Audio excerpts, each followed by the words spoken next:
Hey guys and welcome back. So today I want to do my top 10 PS1 games. Now these are not always the best games, the most perfect games, the most intricate games, but these are the games that I really enjoyed on the PS1. These are the games that when I think, I remember that game, that was a game I played a lot. These are the games that I think of, and they're not in any particular order, and I do kind of apologise for some of the games on this list because they are very similar to one another. So let's just get into it. So as you can tell, Tekken 3 was 100% on my list. I just felt that it was way better than Tekken 2 and Tekken 1. Even though Tekken 2 was actually the first PlayStation 1 game I played, I just felt like Tekken 3 absolutely stole the show. The characters are much brighter, the character designs are way better even though they are the same characters.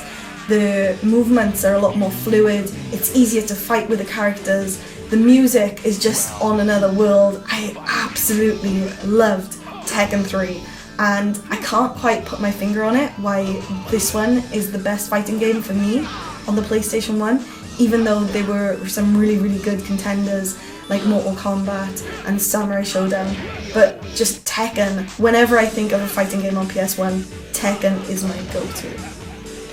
The next game on this list is Eternal Eyes. Now, when I was a lot younger, I was very much into anime. I was into Dragon Ball, Sailor Moon, Tenchi Muyo, Outlaw Star, you name it, I was there. I loved anime when I was younger, so this game, being very anime-esque, spoke to me. It is a very typical RPG game that has absolutely nothing special about the storyline. It's very stereotypical. However, what I really enjoy about this game is if you can imagine having Digimon and Pokemon and just mashing them all up. That's what this game essentially is. You start off with some creatures or monsters or whatever you want to call them. Then you fight other monsters or creatures in a turn-based style. And when you defeat them, you can obtain them. There's not always a chance of obtaining them, but sometimes you can obtain these monsters. Doing that enables you to merge these two monsters together to create a new monster. And there were so many combinations. I think it was over 150 different combinations that you could do. And it was really interesting because sometimes you'd have a really rubbish monster and sometimes you'd have a really good monster.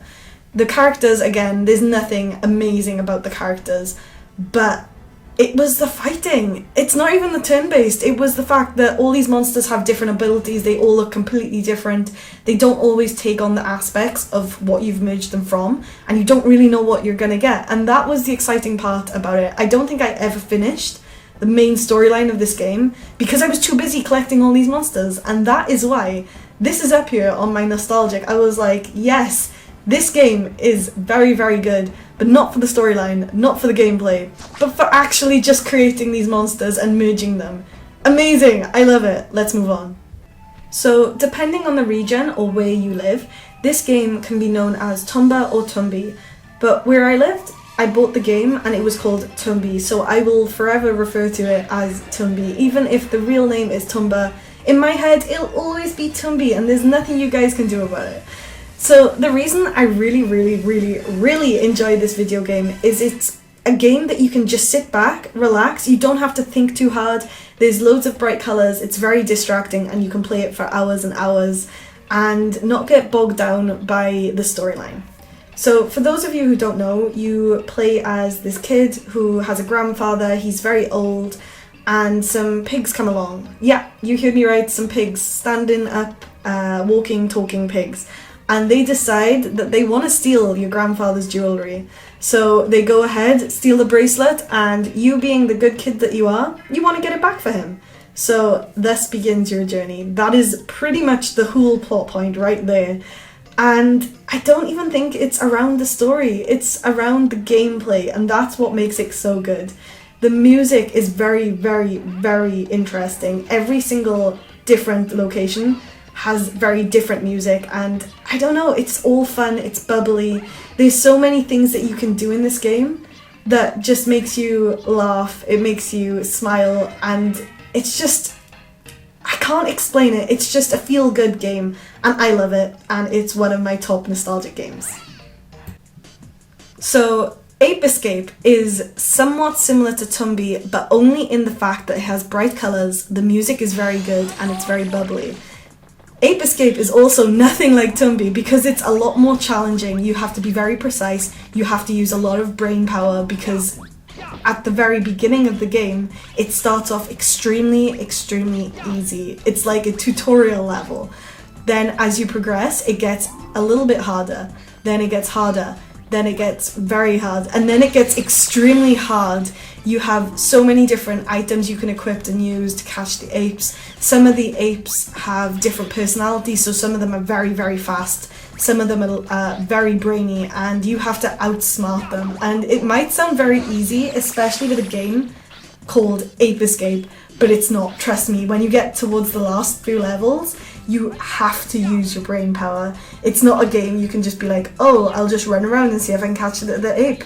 No, you have to use remote control cars, you have to use tanks. There's so many different gadgets that you have to use to lure out these apes and to chase after them. And bear in mind, it's like trying to catch those egg thieves from Spyro. It's so infuriating, but also very rewarding when you do.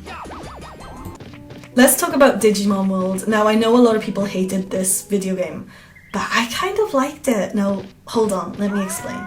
The storyline, yes, it's very basic. You get transported into the digital world to save the digital monsters. No, but seriously, you get transported into this world, you have to help save the village, and then you can get back out. That's the whole game.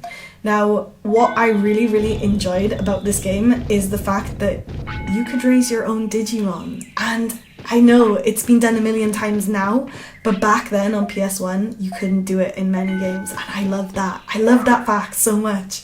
So if you treated your Digimon bad, if you let them poop on the floor, if you didn't give them any food or give them really bad food all the time, they would digivolve into something not very good. You would have a bad Digimon with a bad attitude. If you trained your Digimon right, so if you took them to the gym, you raised their strength and their agility and their mind, and if you just trained them right, made sure that they visited the bathroom when they needed to go to the toilet, and if you fed them healthy food and on time, you would have some really good Digimon. And you would start off with an egg, and it'd be a random egg, and then you could just go through the whole video game, and by the end of it, the end of the Digivolutions, I think that's what they're called, you could either have a very good Digimon or a really bad one, and that is what I loved about this game. So I don't care if people hated this game, I just like raising the Digimon. Like I said at the start of the video, none of these games are in order. However, I thought that I would just put all the Final Fantasy games at the end of this list because it feels like this list is generally just Final Fantasy with other games added in rather than, no, these are my nostalgic games, but they include Final Fantasy. I don't want this video to be too long, so I'm going to generally sum up all the Final Fantasy games all in one bundle, and I know a lot of you will probably say, no, you can't do that because they're all completely different, they're all completely different storylines, but for me, all of the games have something in common. They're all very nostalgic because they're all great at telling stories, and even though some of the storylines might not make sense, the way that they're told, the character development, the way that characters interact with each other and with NPCs, and everything about the Final Fantasy series just warms my heart. And sometimes they do tell sad stories, but it always has a really important lesson to tell at the end. Now, a lot of you might be saying, well, wait, what? There's more than 5 PlayStation 1 titles that are Final Fantasy. Yeah, I know. So out of these, if I had to pick 5, I would pick 4, 5, 6, 7, and 8.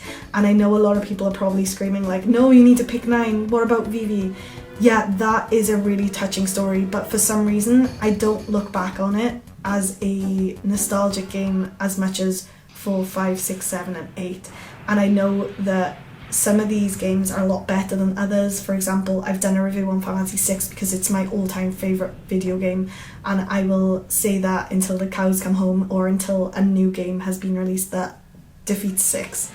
And I know the storyline is a bit stupid, but I just fell in love with the characters and everything about them, and generally I just do that with every single video game.